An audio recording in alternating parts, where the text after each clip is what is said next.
আজকে বেশি কথা বলায় আমি বিশ্বাসী নই, কাজ করায় বিশ্বাসী। এটা মোটামুটি পশ্চিমবঙ্গের রাজনীতিকরা এবং মন্ত্রী থাকার সুবাদে গোটা দেশের সবাই জানে। যেহেতু দক্ষিণ কলকাতা একটা বিরাট বড় চর্চার কেন্দ্রবিন্দু, এই দক্ষিণ কলকাতা কেন্দ্র বহু বছর ধরে তৃণমূলের নিজেদের এলাকা হয়ে আছে। এই কেন্দ্র থেকে রাজ্যের মুখ্যমন্ত্রী, বর্তমান মুখ্যমন্ত্রী মাননীয় মমতা বন্দ্যোপাধ্যায় 3 বারের সাংসদ ছিলেন। স্বাভাবিকভাবে এই কেন্দ্রটা সবার নজরে ভীষণ চর্চার বিষয়। আপনারাও প্রায় সমস্ত বন্ধুরা আমাকে জিজ্ঞেস করেছেন যে এরকম একটা গড়ে আমি কেন এলাম, বা আমাকে কেন দেয়া হলো, বা কেন আমি এত বড় মার্জিন থাকা সত্ত্বেও রায়গঞ্জ ছেড়ে এই কেন্দ্রে এলাম। এটা আপনারা বারবার জিজ্ঞেস করেছেন। আমি ইন্ডিভিজুয়াল সবাইকে বলেছি, যেহেতু আমি ভারতীয় জনতা পার্টির একজন একনিষ্ঠ সেনা এবং সারা জীবন আমার সংগঠনের কাজের মধ্যেই জীবন নিয়োজিত, সেই কারণে সংগঠনের যখন যেখানে আদেশ হয়েছে আমি সেই জায়গায় আদেশ পালন করেছি। আমাকে রায়গঞ্জে গতবার যখন যেতে বলা হয়েছিল তখন আমি রাজ্যের খুব ভাইটাল দায়িত্বপ্রাপ্ত নেতা এবং কলকাতা জোনের দায়িত্বভার অর্পণ যার উপরে ছিল, সেই কলকাতা ছেড়ে উত্তরবঙ্গের প্রান্তিক জেলা উত্তর দিনাজপুরে পৌঁছেছিলাম এবং যাকে আপনারা তথাকথিত কারোর গড় বলতেন, প্রিয়রঞ্জন দাস মুন্সি বা কংগ্রেসের গড়, সেই গড় আমি ভেবেছিলাম 60,000 ভোটের উপরে মার্জিন। এবারে আমার উপরে আদেশ হয়েছে দক্ষিণ কলকাতায় লড়াই। স্বাভাবিকভাবে আমি যেহেতু আদেশ পালন করতে অভ্যস্ত, বিনা বাক্য ব্যয়ে আমি সেই কাজে এসেছি। তার সঙ্গে সবচেয়ে বড় আনন্দের যেটা বিষয়, এই কেন্দ্রে আমি বিগত 2012 সাল থেকে লাগাতার 19 সাল পর্যন্ত সাংগঠনিক দায়িত্ব যেহেতু পালন করেছি। আর আজকে যারা এই জেলার বিভিন্ন পদে আছেন ইনক্লুডিং জেলা সভাপতি, তাদের বেশিরভাগই আমার কাছে তৈরি কার্যকর। সেই জন্য এটা আমার কাছে একটা সুবিধাজনক ক্ষেত্র। তো সেই হিসেবে এই লড়াইয়ে অবতীর্ণ হয়েছে। আপনাদের সামনে যে বিষয়গুলো আসছে, যে বিষয়গুলো আপনারা আমাকে বারবার প্রশ্ন করছেন, বা আমার কাছে যে বিষয়গুলো নিয়ে লড়াই করার বা কি জন্য এসছি, আপনারা যেটা বুঝতে পারবেন, আপনাদের যেটা অনুভব হবে, দক্ষিণ কলকাতা কেন্দ্রের একটা বড় অংশ যেটা হচ্ছে পোর্ট বিধানসভা। এই পোর্ট বিধানসভার যিনি বিধায়ক বা মন্ত্রী বা তিনি এই কলকাতা কর্পোরেশনের মেয়র আছেন, দিনের পর দিন রোহিঙ্গাদের আশ্রয় দেয়া এবং তাদেরকে খুশি করার জন্য কিছু শব্দ, মিনি পাকিস্তান মতো শব্দগুলো উচ্চারিত হয়েছে এই কলকাতার বুকে, যেটা অত্যন্ত আপত্তিজনক, দুঃখজনক এবং ভারতবর্ষের নাগরিকদের কাছে চিন্তাজনক। যে রোহিঙ্গাদেরকে আশ্রয় দেওয়া হচ্ছে তার পরিণতি কি হয়েছে আপনারা 3-4 আগেও যিনি কর্ণাটক থেকে অ্যারেস্টেড হয়েছেন তার ব্যাকগ্রাউন্ডটা বুঝতে পারেন। অর্থাৎ দক্ষিণ কলকাতার বুকে বা কলকাতার বুকে তাদেরকে প্রশ্রয় দেওয়ার কাজ চলছে। কি জন্যে চলছে? মিনি পাকিস্তান বা পশ্চিম বাংলাদেশ করবার ষড়যন্ত্র এখান থেকে, এই আতুরঘর থেকে তৈরি হচ্ছে। এটা হচ্ছে প্রথম। দ্বিতীয় কথা, কসবা থেকে বেহালা, ভবানীপুর সর্বত্র এখানে জলাশয় বন্ধ করে যে প্রমোটিং এর চক্রান্ত চলছে, সেই চক্রান্ত একটা অত্যন্ত ভয়াবহ জায়গায় পৌঁছেছে এবং এখানকার আবহাওয়ার বিষয়ে একটা বড় পরিবর্তনের বিষয় আমাদেরকে বারবার ভয়াবহ একটা ইশারা করছে। তৃতীয় একটা বিষয়, রমজান মাসে এই পোর্ট বিধানসভাতে বন্দর এলাকা অবৈধ নির্মাণের কারণে যেভাবে 13 জন সংখ্যালঘু যারা রোজা রাখছিলেন তাদেরকে জীবন দিতে হলো। এবং গত পরশুদিনও রামনবমীর দিন আমি মেটিয়া ব্লুজ এলাকায় গেছিলাম, সেই হেলে পড়া বাড়ি দুটোকে দেখলাম।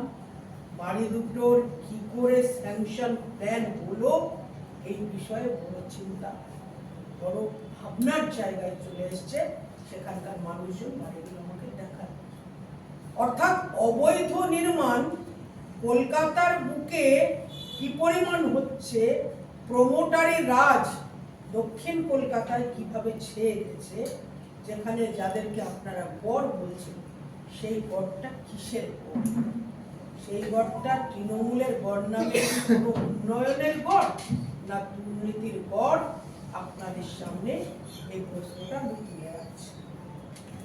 আপনাদের সামনে আরো কয়েকটি বিষয় আপনারা বারবার বলছেন যে আপনি এখান থেকে সাংসদ হলে কি কাজ করবেন। প্রথম কথা, আপনারা জানেন যে এখানে যে বেহালা যে এয়ারপোর্টটা আছে, সেই এয়ারপোর্টটা কিন্তু যদি জমি জটে, রাজ্য সরকারের জমি জটে আটকে না থাকতো তাহলে কলকাতার দ্বিতীয় এয়ারপোর্ট হতে পারত। আপনারা যদি আপনাদের মাধ্যম দিয়ে, আমি সবার কাছে আবেদন করছি, যদি আমাকে সুযোগ দেন আমি এটা করে।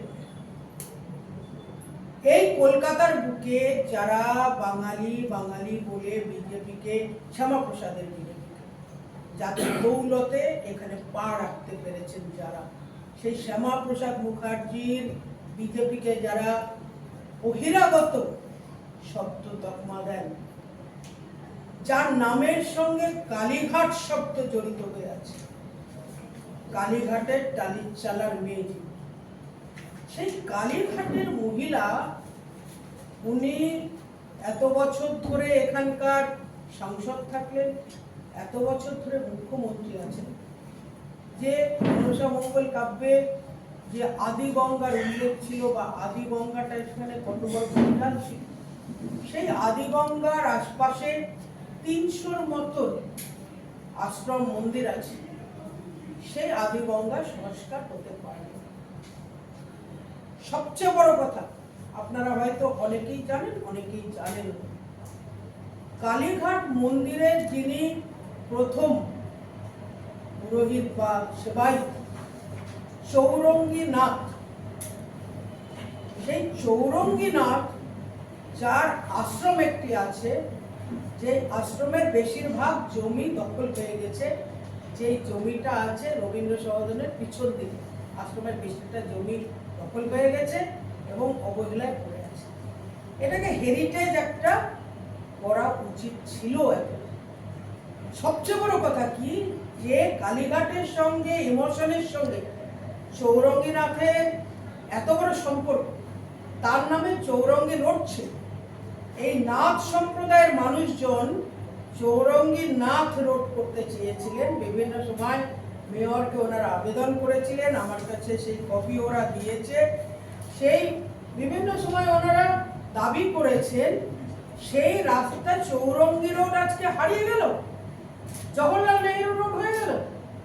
এত বড় বাঙালি, পশ্চিমবাংলার বাঙালি মুখ্যমন্ত্রী, বিজেপি বিহারি, বিজেপি বহিরাগত, চৌরঙ্গী নাথের নাম উচ্চ হয়ে গেল, উঠে গেল, যিনি কালীঘাটের প্রথম সবাই।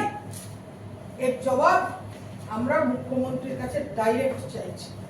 আমি চাইছি এবং আপনাদের বলছি, যদি আপনারা আমাকে আপনাদের মাধ্যম দিয়ে দক্ষিণ কলকাতার মানুষের কাছে আবেদন করছি, এটা অনেক বড় আবেগের প্রশ্ন, এটা অনেক বড় সাংস্কৃতিক, যেটা বলে সাংস্কৃতিক অবক্ষয়, সেই অবক্ষয়ের জায়গায় নিয়ে গেছে, বা সাংস্কৃতিক আগ্রাসন যেটা করে ফেলেছে।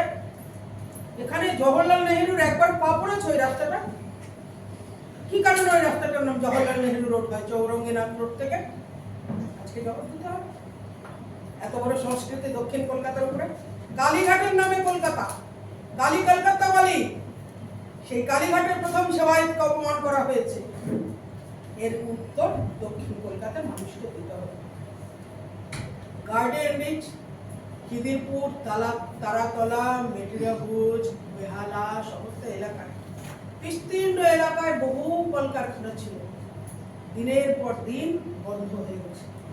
এগুলোকে কোনো রকম কেন্দ্র সরকারের সহযোগিতা, এখানে যে শুধু বিজেপি সরকার ছিল তা না, মমতা বন্দ্যোপাধ্যায় বিভিন্নবার ইউপিএ সরকারের সঙ্গে ছিলেন, উনি যখন এনডিএ সরকারেও ছিলেন। এই জায়গাগুলোকে পুনরুজ্জীবনের জন্য কোনো চেষ্টা করা হলো না কেন এখানকার অর্থনীতি নিয়ে, এটাও আমার ভবিষ্যৎ। তো বারবার করে যে বিষয়গুলো তুলে ধরা হচ্ছে, মোদিজি কিছু কাজ করেননি, মোদিজি কিছু কাজ করেননি, আপনাদেরকে একটা কাগজ মনে হয় এর মধ্যেই দিয়ে দেওয়া হয়েছে, প্রোভাইড করা হয়েছে, যার মধ্যে দক্ষিণ কলকাতা কেন্দ্রে যে কি কি কাজ বিগত 10 বছরে মোদী সরকার করেছে, এখানকার মানুষরা মোদী সরকারের 10 বছরের জানানায় কি কি পেয়েছেন তার একটা লিস্ট আমরা আপনাদেরকে প্রোভাইড করছি। তো এই ছিল আমার বিষয়, সাংস্কৃতিক এবং অর্থনৈতিক বিষয়। সবচেয়ে বড় কথা, আমাদের যে লড়াই, আমার যে লড়াই, সেই লড়াই ব্যক্তির সঙ্গে নয়। আমাদের লড়াই এবং আমার লড়াই দুর্নীতির বিরুদ্ধে আপোষহীন লড়াই, যেটা নরেন্দ্র মোদী বলে দিয়েছেন সংসদে। যতই আঘাত তার উপরে আসুক, যতই তার উপরে আক্রমণ নেমে আসুক, দেশ থেকে দুর্নীতি নির্মূল করতে তিনি বদ্ধপরিকর এবং তিনি এটা করবেন। তার জন্যে দুর্নীতির গড় হিসেবে দক্ষিণ কলকাতার মধ্যে যারা বসে আছেন, দুঃখের সঙ্গে জানাচ্ছি আজকে এ রাজ্যে, যে রাজ্য শিক্ষা সংস্কৃতিতে প্রথম স্থানে থাকত, সেই রাজ্যের শিক্ষামন্ত্রী সহ 6 জন আধিকারিক সহ 6 জন ছিলেন। এর থেকে বড় লজ্জার, এর থেকে বড় কলঙ্কের বিষয় আর কিছু হতে পারে না। সেই শিক্ষামন্ত্রীও একজন বিধায়ক, দক্ষিণ কলকাতা কেন্দ্রের লোকসভা কেন্দ্রের একজন। কাজেই এই যে দুর্নীতির গড় ভাঙতে আসা, আমি যে গড়টা এসছে, আপনারা বারবার বলছেন তৃণমূলের গড়, মমতা বন্দ্যোপাধ্যায়ের গড়, অমুকের গড়, তমুকের গড়, আসল গড় হচ্ছে দুর্নীতির গড়। এই দুর্নীতির গড়ে আমার লড়াই, দুর্নীতির গড়কে ভাঙতে আসা আমার লড়াই। সেই লড়াইয়ে আমি আশা রাখছি দক্ষিণ কলকাতার মানুষ আমাকে সম্পূর্ণভাবে সাহায্য করবেন, আশীর্বাদ করবেন। আপোষহীন মোদীজি এই লড়াইতে, যাতে আমি তার সঙ্গে থেকে এই লড়াইকে চালিয়ে যেতে পারি, এটুকুই আমার নিবেদন ছিল, আপনাদের কাছে বলবার ছিল। এবার যদি কিছু বলার থাকে শুনতে আমার মতন ব্যবস্থা হতে পারতো। এখান থেকে কোনো রকম জমির জন্য বা ওই ল্যান্ডকে, যেটা এয়ারপোর্ট করার জন্য যে বন্দোবস্ত, সেটার জন্য কোনো রকম সহযোগিতা করা হয়নি। প্রত্যেক ক্ষেত্রে পশ্চিমবঙ্গের এখানে শুধু নয়, আমি মন্ত্রী থাকাকালীন রায়গঞ্জ, উত্তর দিনাজপুরেও ফুড প্রসেসিং ইউনিট আনতে চেয়েছিলাম। যেহেতু ফুড মিনিস্ট্রি আমার কাছে খুব কাছের ছিলেন, তিনি আমাকে বলেছিলেন আগে জমি আনুন, আপনার রাজ্যে কোনো জমির কোনো কাজ পাওয়া যায় না, কাজেই আগে জমি আনুন, তারপরে আমরা প্রতিটা কাজ লাগাবো। তো এরকমভাবে প্রত্যেক ক্ষেত্রেই পশ্চিমবঙ্গের যে কোনো জায়গাতেই কোনো রকম কেন্দ্র থেকে আমরা সাংসদরা কাজ আনলেও শুধু জমির কারণে করা সম্ভব হয় না, এটাই বাস্তব। এটা কি জমি চাওয়া হয়েছিল রাজ্য সরকারের কাছে? সব জায়গায়। আপনি একটা ছোট উদাহরণ দিন, রায়গঞ্জে রেল ওভারব্রিজ শহর, আপনারা যারা যারা গেছেন উত্তর দিনাজপুরের রায়গঞ্জ, সেখান থেকে আমি সাংসদ ছিলাম, প্রিয়রঞ্জন দাসমুন্সী যেখানকার থেকে সাংসদ থেকে মন্ত্রী ছিলেন, সেই যে রায়গঞ্জ শহরটা রেলের নিয়ে দিয়ে লাইন দিয়ে দুভাগে বিভক্ত, সেই একটা আরবি করার জন্য, আরবিগুলো আপনারা জানবেন যে রেল ওভারব্রিজ 70-30 রেশিওতে হয়ে থাকে। কেন্দ্র সরকার রেল 70%, 30% যে এলাকার যে রাজ্য সরকার, সেই পিডব্লিউডি বা রাজ্য সরকার, ওনারা দেননি। আমি রেলমন্ত্রীকে পায়ে ধরে 100% কেন্দ্রের বা রেল মন্ত্রকের ব্যবস্থাপনা এনেছি। সেই আরবি শুধু পুরসভা তাও হ্যাং পুরসভা যেটা তার ডেট ওভার হয়ে গেছে, প্রশাসক প্রশাসন আছে, সেখান থেকে এরোস নেই। যখন আমি মিডিয়ায় জানিয়েছি, সেখানকার প্রশাসক তৃণমূলের নেতা বড় কথা বলে দেবশ্রী চৌধুরী চাওয়া হয়নি, হ্যাঁ তেনা, আপনারা যদি চান ওই করে কাটিং করে পাঠিয়ে দিতে পারেন। উনি তখন বড় বড় কথা বললেন যে আমাদের কাছে চাওয়া হয়নি। পরে যখন ডিএম এর মারফত থেকে আমরা চাইয়ে মিডিয়ার মারফত দিয়ে দিলাম, তখন বলছে আমার জানা ছিল। এটা হচ্ছে পশ্চিমবঙ্গের পরিস্থিতি। কোনো উন্নয়নের কাজ শুধু নাম হয়ে যাবে বলে, শুধু কেন্দ্র সরকারের নাম হয়ে যাবে, মোদীজির নাম হয়ে যাবে বলে কোনো কাজের কোনো রকম এখানে সহযোগিতা করা হয় না। বারবার বলা হয় তো কেন্দ্রের বঞ্চনা, আয়ুষ্মান যোজনায়, এই যোজনায় গোটা ভারতবর্ষের মানুষ উপকৃত হচ্ছে, পশ্চিমবঙ্গের মানুষ এখান থেকে উপকৃত হচ্ছে। এরকম বহু প্রকল্প আছে, বহু জমির জায়গা আছে। আমাদের যারা 18-16 জন সাংসদ ছিলেন, তারা বিভিন্ন জায়গায় এরকম কাজের জন্য বারংবার গেছেন। তারা সমস্ত মন্ত্রকেই এই একটি শব্দ দ্বারাই রিফিউজ হয়েছে যে পশ্চিমবাংলায় আমরা কাজ করতে চাইলেও কাজ করতে পারবো না, জমি পাবো না। কোনো একজন সাংসদ দেখাতে পারবেন না যে আমাদের মধ্যে যাকে রাজ্য সরকারের পক্ষ থেকে মদত করা হয়েছে যে আপনি কাজ করুন, আমরা আপনাকে সহযোগিতা করি, কোনো সাংসদ। সেক্ষেত্রে তো সমস্যাটা থেকেই যাবে দিদি, কারণ ধরুন আপনি দক্ষিণ কলকাতা থেকে জিতলেন, তারপরে এই জমি জট বা এই রাজ্যে থাকবে না দাদা, অল্প কিছুদিনের মধ্যেই থাকবে। আমরা নিশ্চিত আশাবাদী। আপনারা দক্ষিণ কলকাতার মানুষ শুধু মনোভাব পরিবর্তন করে দেখুন, সবকিছুই থাকবে। চৌরঙ্গি রোডের নাম পরিবর্তন তো 2011 সালের আগেই হয়েছে বা আমার মতে, এবং চৌরঙ্গি নাম রোড ছিল না, চৌরঙ্গি রোড ছিল। আমি বললাম তো চৌরঙ্গি নাথ রোড নাথ সম্প্রদায়ের মানুষরা করতে চেয়েছে, তাদের সেটা তো পাত্তাই দেওয়া হয়নি। উপরন্তু চৌরঙ্গি রোডটাকে পাল্টে দিয়ে সেটাকে জওহরলাল নেহেরু রোড। না, এই তৃণমূল আমলে তো হয়নি। এটা তৃণমূল আমলের নয়, তখন সাংসদ ছিলেন মমতা বন্দ্যোপাধ্যায়, তার আগে দুবার ছিল। মমতা বন্দ্যোপাধ্যায় 3বারের সাংসদ। এত বড় একটা ইস্যু, সেই ইস্যুটাকে উনি কখনো তোলেননি, বা মুখ্যমন্ত্রী হয়ে উনি পাল্টে দিতে পারতেন। মুখ্যমন্ত্রী হয়ে একটা রোড পাল্টানোর জন্য, রাস্তার নাম পাল্টানো, এত বড় একটা বিষয়, এত বড় সেন্টিমেন্ট, সেটা উনি 1 ঘন্টায় করে দিতে পারতেন। আপনি কি আশাবাদী দক্ষিণ কলকাতা নিয়ে? নিশ্চিতভাবে যদি মানুষজন মনে করেন দুর্নীতির বিরুদ্ধে লড়াই হওয়া প্রয়োজন, তাহলে নিশ্চিতভাবে আশাবাদী। এর থেকে সহজ মাঠ তো আপনার রায়গঞ্জ নিশ্চয়ই ছিল, আপনি 5 বছরের। সহজ মাঠে খেলতে মজা নেই দাদা, নিজের সঙ্গে নিজে কি খেলতাম। যখন খেলার ছিল তখন দাসমুন্সি, মোহাম্মদ সেলিম, কানাইয়ালাল আগরওয়াল 3 জনকে একদম বোল্ড করে দিয়ে জিতে এসেছি। এবার খেলতে গেলে আমার সঙ্গেই আমাকে খেলতে হবে। দিদি, বালুরঘাট এয়ারপোর্ট দীর্ঘদিন ধরে অবস্থায় পড়ে রয়েছে, এটা নিয়ে কি বলবেন? বালুরঘাট এয়ারপোর্ট মানে প্রায় অ্যাক্টিভ হওয়ার পথে, প্রায় শেষের পথে। খুব যেহেতু মধ্যকালে 2 বছর করোনা কাল ছিল, সেই জন্য অনেকটা সময় চলে গেল। বালুরঘাট এয়ারপোর্ট এবং মালদা এয়ারপোর্ট এবারেই 6 মাসের মতো, উইদিন 6 মান্থ। এই সরকার আসে 6 মান্থের মধ্যে।